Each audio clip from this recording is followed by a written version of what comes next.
अल्हम्दुलिल्लाहि रब्बिल आलमीन वस्सलातु वस्सलामु अला मुहम्मदिल अमीन।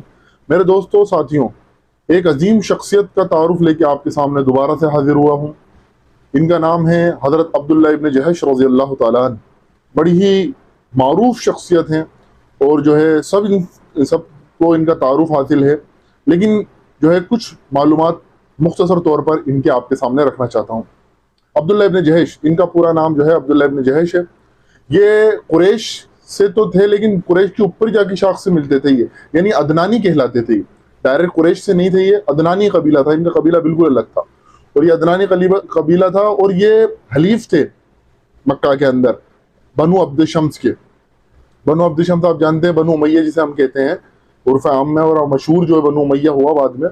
इनका कबीला जो है बनु गनम था और इनकी कुनियत जो है वो अबू मोहम्मद है और इनका लक़ब जो है, इनका जो लक़ब पड़ा वो पड़ा अल मजदाह फिल्लाह। इसी तरह से इनकी पैदाइश जो हुई है 587 ईस्वी के अंदर इनकी पैदाइश हुई है। आप सल्लल्लाहु अलैहि वसल्लम से तकरीबन 15-16 साल आप छोटे थे। शहीद जो हुए आप 40 साल की उम्र के अंदर गज़वा उहद के अंदर 625 ईस्वी के अंदर आपकी शहादत वाक़ हुई, क्योंकि गज़वा उहद जो है 625 ईस्वी में हुआ।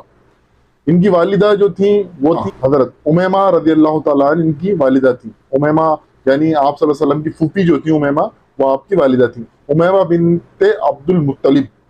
और इनके वालिद जहश जो थे, इनके वालिद का नाम था जहश। तो उमैमा के यानी ये बेटे थे, तो आप सल्लल्लाहु अलैहि वसल्लम के ये फूफीजाद भाई हुए। साथ में एक रिश्ता और था इनका अल्लाह के रसूल सल्लल्लाहु अलैहि वसल्लम से। इनकी जो बहन थी अब्दुल्ला इब्न जहश की, ज़ैनब बिनते जहश, उनसे आप सल्लल्लाहु अलैहि वसल्लम का निकाह भी हुआ।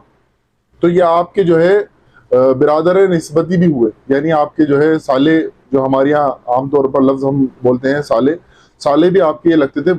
तो इनका दो तरह से अल्लाह के रसूल सल्लल्लाहु अलैहि वसल्लम से आपका जो है रिश्ता जुड़ता था। इन्होंने जो है आप देखेंगे कि शुरुआती दौर के अंदर जो है इस्लाम कबूल कर लिया। यानी जब अल्लाह के रसूल सल्लल्लाहु अलैहि वसल्लम दार अरकम में गए, यानी अरकम बिन अरकम के घर पे जो कि एक पहाड़ी पर था, वहां पर जाना भी शायद शुरू नहीं करा था आपने, उससे पहले ही आपने इस्लाम कबूल कर लिया था। साबिक़ून अव्वलून के अंदर आपका जो है शुमार होता है। इसी तरह से ये आप सल्लल्लाहु अलैहि वसल्लम से इनका रिश्तेदारी जो थी, अल्लाह के रसूल सल्लल्लाहु अलैहि वसल्लम इनसे मोहब्बत भी बहुत करते थे, क्योंकि ये हलीफ कबीला था। हलीफ कबीला आप जानते हैं कि हलीफ कबीले के साथ जो हलीफ कबीला इस तरह से और भी थे वहां पर, उनके साथ भी जुल्म सितम हो रहा था इस्लाम कबूल करने के बाद। तो अल्लाह के रसूल सल्लल्लाहु अलैहि वसल्लम ने इन्हें हिजरत हबशा का हुक्म दे दिया अल्लाह के हुक्म से। यानी अल्लाह का जब हुक्म आया अल्लाह के रसूल सल्लल्लाहु अलैहि वसल्लम के, तो अल्लाह के रसूल ने इन्हें कहा कि अब तुम हिजरत हबशा कर जाओ। इनके ताल्लुक से जानना चाहिए कि उन्होंने 3 हिजरतें करी।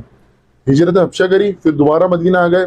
जो सूरह नजम की जो से गलत फहमी फैली कि तमाम जो कुरैश जो है काफिर जो है सजदे में गिर गए, तो ये खबर फैल गई कि तमाम लोगों ने इस्लाम कबूल कर लिया, तो ये लोग जो है वापस मक्का आ गए थे। दूसरी हिजरत वापस हबशा करी इन्होंने, और फिर मदीना की हिजरत से चंद महीनों पहले वापस ये मक्का में आ गए थे और फिर मदीना की हिजरत करी। 3 हिजरत इन्होंने करी। तो इनके ताल्लुक से जानते हैं कि इन्होंने पहले जब हिजरत करी तो फिर ये सूरह नजम के ताल्लुक से जो गलत फहमी पैदा हुई, तो ये आ गए, फिर दोबारा गए। तो इनके भाई जो थे उबैदुल्लाह बिन जहश, उनकी शादी हुई थी उम्मे हबीबा से। एक उम्मे हबीबा इनकी बहन भी थी, अब्दुल्ला इब्न जहश की और उबैदुल्लाह इब्न जहश की बहन का नाम भी था उम्मे हबीबा था। लेकिन एक उम्मे हबीबा जो थी वो थी जिनसे इनका निकाह हुआ था अब्दुल्ला इब्न जहश के भाई उबैदुल्लाह इब्न जहश का निकाह हुआ था। और जब ये हबशा गए हैं, तो हबशा में जाहिर सी बात उस वक्त तक शराब की हुर्मत का अभी मामला नहीं आया था और शराब की हुर्मत का हुक्म नहीं आया था। तो वहां पर जाके इनके भाई जो थे वो शराब पिया करते थे। इस्लाम कबूल कर लिया था, लेकिन उस वक्त तक शराब हराम नहीं थी, शराब मदीना में जाके हराम हुई, अभी मक्का की जिंदगी थी। तो हबशा जब हिजरत करी है, तो इनके भाई शराब की जो आदी थे, तो शराब पीने के लिए जो है ईसाइयों के वहाँ प्रदेश में जो है शराब आसानी से मिलती नहीं थी। मक्का में तो आसान थी मैसर होना, लेकिन वहां मिलती नहीं थी। तो वहां पर इन्होंने ईसाइयों से अपने ताल्लुकात बनाना शुरू करे, उबैदुल्लाह इब्न जहश ने, अब्दुल्ला इब्न जहश के भाई ने। तो धीरे धीरे करते करते वो उन्हीं के साथ रहते रहते ईसाई भी हो गए, तो मुर्तद हो गए। अब मुर्तद हुए तो उम्मे हबीबा से इनका निकाह टूट गया। उम्मे हबीबा जो थी, उम्मे हबीबा से फिर अल्लाह के रसूल सल्लल्लाहु अलैहि वसल्लम ने गैबाना निकाह करा। आप जानते हैं वो पूरा वाकया। उम्मे हबीबा कौन थी? ये जो थी हजरत अबू सुफियान रजी अल्लाह तआला अन्हु की बेटी थी, हजरत मुआविया की बहन थी। तो ये तो मैंने बीच में आपसे मुख्तसर ये बात बयान भी कर दी कि ये वही वाकया था जहां पर ये मामला हुआ। फिर इसके बाद ये मदीना वापस आ गए, तो मक्का वापस आ गए, दूसरी हबशा की दूसरी हिजरत किया, दोबारा मक्का आ गए थे। कुछ महीने पहले, मदीना की हिजरत से कुछ महीने पहले। फिर ये वापस जो है मदीना की हिजरत का जब हुक्म आया तो फिर मदीना हिजरत करी इन्होंने, तो मदीना में गए। देखें 3 हिजरत करना कितना बड़ी बात है। यहाँ पर आप देखें एक हिजरत करना ही एक बड़ा सवाब का काम है कि हिजरत करने से पिछले साबिका गुनाह जो है माफ हो जाते हैं। यहाँ 3 हिजरत करी है, कितना बुलंद पाया मकाम है इनका, अब्दुल्लाह इब्न जहश का और इनके खानदान का और इनके अहले खाना का। जब ये मदीना गए हैं तो ये आसिम बिन साबित के घर पर ठहरे हैं मेहमान के तौर पर, और बाद में अल्लाह के रसूल अलैहिस्सलाम जब मदीना हिजरत करके आए हैं तो आपने इन्हीं के साथ जो है मौखात यानी ब्रदरहुड जो कायम करा, वो इन्हीं को इनका भाई बनाया था। यानी एक अंसार एक मुहाजिर को जो भाई बनाया, तो अंसार तो आसिम बिन साबित थे और मुहाजिर जो थे अब्दुल्लाह इब्न जहश थे। तो अब्दुल्लाह बिन जहश और आसिम बिन साबित को आपस में भाई बना दिया। ये मामला हुआ। फिर इसके बाद एक अल्लाह के रसूल सल्लल्लाहु अलैहि वसल्लम ने मदीना आने के 6 महीने तक तो बड़े नुमाया काम करे, जो कि आप गज़वा बदर के वीडियो के अंदर जाके आप देख सकते हैं। लिंक जो है डिस्क्रिप्शन में भी आपको मिल जाएगा और आई बटन पे भी आप देख सकते हैं। वहां जाके आप गज़वा बदर की पूरी जो है हिस्ट्री मैंने 2 पार्ट के अंदर बनाई है, उसको देख सकते हैं।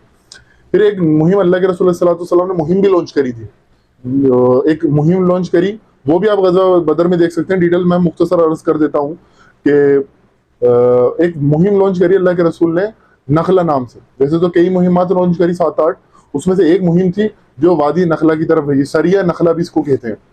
तो वहां पर जब भेजा तो हजरत अब्दुल्लाह इब्न जहश को उनका लीडर बना के भेजा। तकरीबन 12 अफराद को नखला में भेजा, जो ताइफ और मक्का के दरमियान रास्ता है। यानी ऊपर मदीना है, नीचे मक्का है, मक्का से नीचे की तरफ ताइफ है, ताइफ और मक्का के बीच में नखला की वादी आती है, जहां पर एक मरतबा अल्लाह के रसूल सल्लल्लाहु अलैहि वसल्लम ने सफर के दौरान 2 मरतबा जिनों को जो है कुरान सुनाया।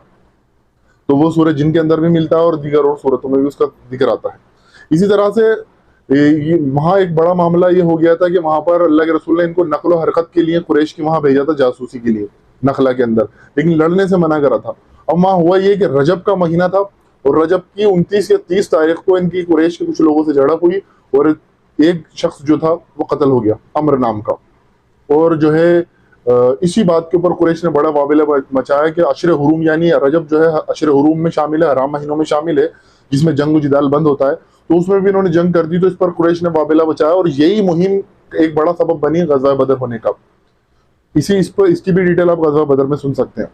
असल वाक़या जो सुनाने का आज वो ये है कि गज़वा बदर हुई, फिर उसके बाद गज़वा उहुद के अंदर इनका जो बड़ा नुमाया जो है इनके जो सामने आता है वाक़या, और इंसान रो जाए, इतना ज़बरदस्त वाक़या है इनका कि जब गज़वा उहुद होने वाली थी उससे एक रात पहले का वाक़या ये था कि हज़रत साद इब्न वक़ास और हज़रत अब्दुल्लाह इब्न जहश, ये दोनों दोस्त थे, साथ में आपस में बैठे हुए थे। और साथ में बैठे हुए हज़रत साद इब्न वक़ास ने दुआ करी कि अल्लाह ताला कल उहुद के मैदान में ऐसे जंगजू से मेरा सामना कराना जो बहुत ज़्यादा ताकतवर हो, मैं उससे लड़ूँ, खूब हमारी लड़ाई हो, घमासान लड़ाई हो, और उसके बाद मैं उसको जो है कत्ल कर दूँ। हज़रत साद इब्न वक़ास ने दुआ करी, अब्दुल्लाह इब्न जहश ने उस पर आमीन कहा। इसके बाद अब्दुल्लाह इब्न जहश रज़ी अल्लाह तआला अन्हु ने दुआ करी कि अल्लाह ताला कल मेरे सामने भी एक जंगजू शख्स तू लाना, मैं उससे लड़ूँ, खूब हम दोनों की खूब लड़ाई हो और हम दोनों खूब फाइट करें, बहुत ज़बरदस्त जो है हमारी कुश्ती हो, लेकिन आखिर में वो मुझे जो है कत्ल कर दे और उसके बाद जो है मेरे नाक कान और मेरा मुसला भी कर दे और नाक कान काट के ले जाए। फिर इस पर कहा अल्लाह तेरी कसम है कि ऐसा ही हो। हज़रत साद इब्न वक़ास ने कहा कि आमीन। और ऐसा उन्होंने क्यों कहा कि अल्लाह ताला जब तेरे सामने मैं क़यामत के रोज़ हाजिर हूँ हशर के मैदान में, तो मैं तुझसे कहूँ कि परवरदिगार, जब तुम मुझसे पूछे कि अब्दुल्ला ये क्या हुआ है, तेरे आँख नाक कान कहाँ हैं, तो मैं तुझसे कहूँ कि तेरी रसूल के लिए, तेरे दीन के लिए, तेरे लिए मैंने कुर्बान कर दिए और तू मुझे इसी वजह से तो मुझे बख्श दे। ये इनका दर्दनाक वाक़या। फिर हज़रत इनकी दुआ, फिर हज़रत साद इब्न वक़ास ने इस दुआ पर आमीन कहा। और अगले दिन जब ग़ज़वा उहुद का मैदान गर्म हुआ है, उसके बाद जब मामला शांत हुआ है, 70 तकरीबन मुसलमान शहीद हुए उस जंग के अंदर। और जब साद इब्न वक़ास इनको ढूंढते हुए पहुंचे हैं इनके पास, तो इनके नाक कान भी कटे हुए थे और ये शहीद हो चुके थे, क्योंकि ये हज़रत हमज़ा के भी रिश्तेदार थे। हज़रत हमज़ा की जो बहन थी हज़रत उमैमा, उन्हीं के तो बेटे थे, ये हज़रत हमज़ा के भांजे थे एक तरह से। तो ये, और जब हिंदा जब आई, जिसका असल नाम हिंद है, हिंदा जब आई अबू सुफियान की बीवी और हज़रत हमज़ा के नाक कान काटे, तो पास में ये भी शहीद हुए पड़े हुए थे। तो इनके भी जो है ना नाक कान काट के ले गई। और हजरत हमजा का तो मुसला करा, उनका तो कलेजा चबाया हिंदा ने, और इनके भी नाक कान काट के ले गई। तो जब हजरत साद इब्न वकास ने इनको देखा तो कहा, अब्दुल्ला तेरी दुआ मुझसे बेहतर थी। फिर बाद में जब आप जानते 70 लाशों को एकदम से शहीद हुए और उनको दफनाना बड़ा काम था।